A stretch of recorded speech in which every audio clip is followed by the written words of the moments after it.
All right, 8 and 9, we're almost done.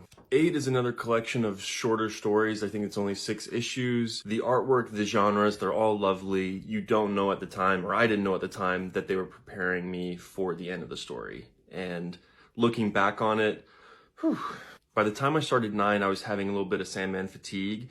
This is the longest arc of all of them. It's 13 issues.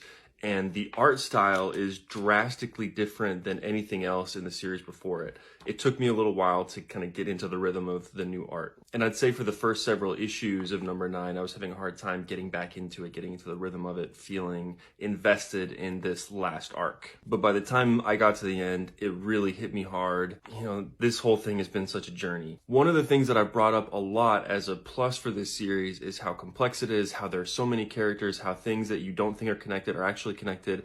That actually started getting to me in a more negative way in this one, in the sense that I knew that there were references to past issues. I knew that this character was someone I'd seen before, but it had been so much that I was forgetting the connections, and so I was having a hard time piecing it together. So it's a little bit of a double-edged sword for me on that now. At the same time, I think that's what makes this comic so worth revisiting for people. There is so much complexity, there is so much depth, and almost every character gets their own story in some way. Even people who you think are completely insignificant at the time, they come back. Everybody matters, and it's beautiful the way that everything ties back together. They actually spoil the ending in the introduction of this one, so honestly, I wouldn't read that until afterwards. The ending is foreshadowed in earlier issues. It's not a big surprise, but I kind of wish that I had gone into it without knowing that one detail. I'm almost done with 10. I think I'm gonna need a little bit of time to process the whole experience, but so far, knowing where we're going, knowing how it ended up for a lot of this,